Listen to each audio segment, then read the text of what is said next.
coverage in Columbus of the Sonic Temple Festival. I'm Lou Brutus. Tommy Vext.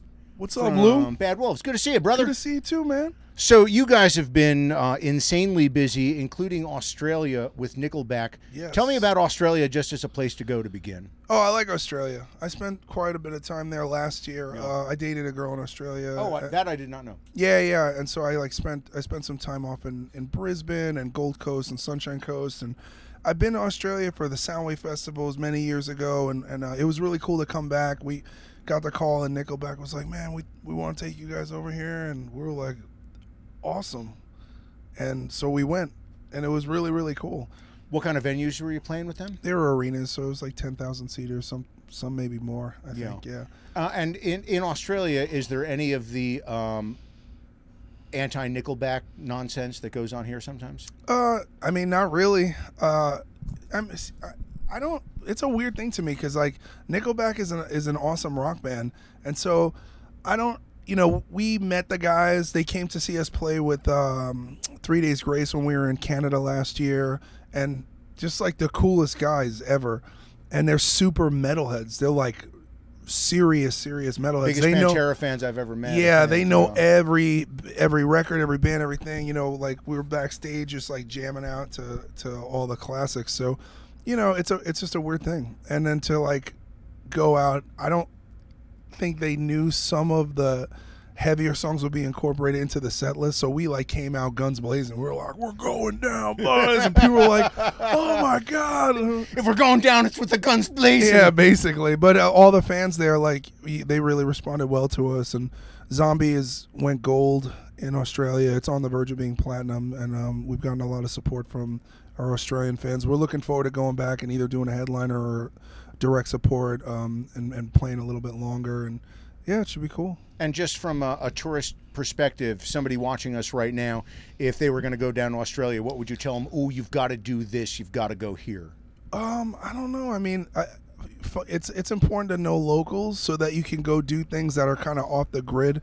I didn't really get to go to like Bondi Beach or anything, but the beaches there are amazing. And they have a few beaches there, it being island, continent, nation. Yeah, I mean, yeah, everybody's attractive. It's like, it's crazy. You like it literally is crazy. Like the people in Australia make the people in Los Angeles just look like hobos.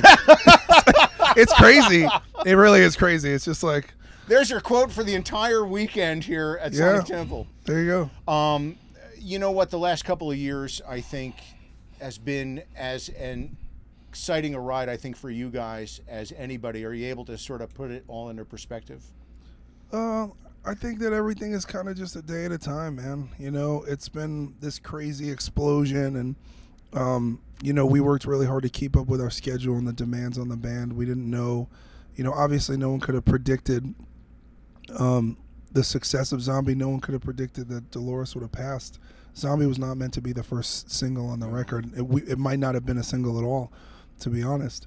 And so, yeah, now it's just, we've been just go. We finished the new record on Friday, and we have not stopped. We're not going to stop. We're not taking any breaks, and we're not taking any prisoners. We're like out here for the kill. Now, what can you tell us about the new record? What can you tell us about first singles? Tell me where you did it, who you worked with. Kind of walk me through everything. Yeah, well, we did guitars and bass were tracked in Vegas with Max Karen, who is one of John's oldest friends, who also works for Ghost. And then we did production and vocals in L.A. at Sparrow Sound Studio with Joseph McQueen, who's his partner is Josh Gilbert from As I Lay Dying. He did all the vocals on the first Bad Wolves record. And then John flew to Nashville and did drums with Mark Lewis. That was at Blackbird, I think? Yes. Yeah. So we kind of did all these. We went to all our favorite places to deal with each instrument accordingly. And is it just because certain places are a little bit better at certain things? It's as simple as that? It's just the magic. You know, you go where the magic is. Everybody has their way, you know, and so, you know, it's like outsourcing expertise. So I've never recorded with anybody over my 20-year career that does my vocals better than Joseph, and he's going to mix the record.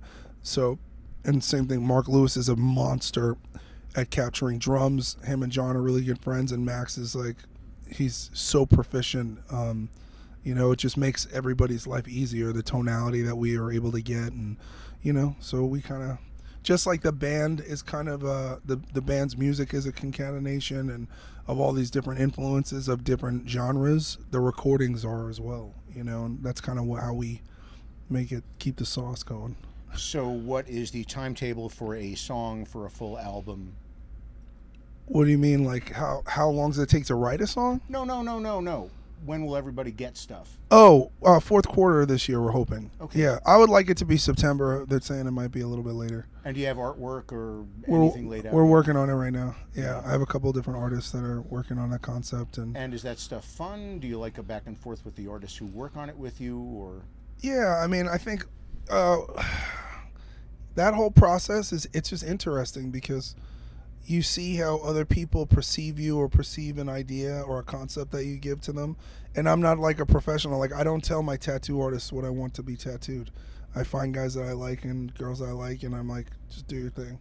Give them a parameter and just let them fill it in. Yeah, and I'm like, figure it out. Yeah. You know, so that's kind of like how, like Disobey, the cover art for Disobey and the band's logo, I collaborated with Zoltan Bathory, who's our manager from Five Finger Death Punch. Who I've actually watched on the bus working on Five Finger art. Like he's a good, this dude don't fucking sleep. Oh no, he's just 24/7 just working around the clock. And he's a brilliant graphics artist. Yeah, amazing. Yeah, he used to work for NASA. Oh, you have one of the rings? Look at one of the that. gold ones. Oh, they're like the 3 elven rings. I know. And one of them is lost. Ivan's is lost. Zoltan has the second, and I have the third. Oh wow. Yeah, I think it gets us into Middle Earth. I need one of those at least. Yeah. Mordor's a tough one. It's kind of hot there, you know. Yeah, there's orcs. They want to. The Orokai want to like stab you. Yeah. But it's a dry heat. So, yeah, that's true. It's like Vegas in the summer, just plus fire. Good. Well, listen, we're gonna sit down when we get closer to the album release, and maybe we'll get an hour together or so in New York City, and I would love that. Pick it all apart. Great to see you here. Congratulations on everything.